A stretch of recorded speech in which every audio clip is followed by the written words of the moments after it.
সমস্ত বিষয়গুলো আমরা খেয়াল রাখতে হবে, কারণ আমরা শান্তিপ্রিয় মুসলমান। আমরা অশান্তি চাই না, বিশৃঙ্খলা চাই না, মারামারি কাটাকাটি পছন্দ করি না। তবে হ্যাঁ, যদি কোনো মুসলমানের দ্বারা যে বিজাতির দ্বারা মুসলমান আক্রান্ত হয়, মুসলমান নির্যাতিত হয়, তাহলে সেই মুসলমানদের পক্ষে আমরা যুদ্ধ করতে প্রস্তুত আছি ইনশাআল্লাহ। কারণ মরতে যাবো একদিন, আমরা কি সারা জীবন মরবো নাকি? মরণ আমাদের একদিনে এমনিতে আসবে। তবে অন্তরের মধ্যে শহীদ মৃত্যুর কামনা করবেন, কারণ শহীদ মৃত্যুর কামনা যে করবে না সে মুনাফিক হয়ে যাবে। স্বয়ং রাসূল পাক সাল্লাল্লাহু আলাইহি ওয়াসাল্লাম নিজেও শহীদি মরণ কামনা করেছেন। যে কোনো একটা উপায় যদি আল্লাহ আমাদেরকে শাহাদাতের পেয়ালা পান করায়, তাহলে কিয়ামতের ময়দানে বিজয় হিসেবে জান্নাত। তাই অন্তরের মধ্যে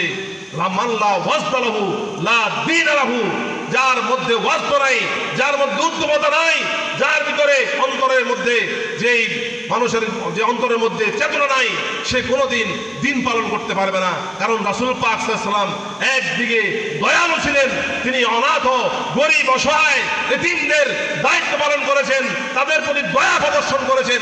আবার একই হাত দিয়ে, একই জবান দিয়ে তিনি কাফের মুশরিকদের বিরুদ্ধে বদরের যুদ্ধ ঘোষণা দিয়েছেন, উহুদের যুদ্ধ করেছেন, খন্দকের যুদ্ধ করেছেন। তিনি আমাদেরকে শিক্ষা দিয়েছেন যে মুসলমান জাতি যদি বিজাতি দ্বারা আক্রান্ত হয়, তাহলে ওই অবস্থায় আমরাও ঈমান দেব না, আমরা রক্ত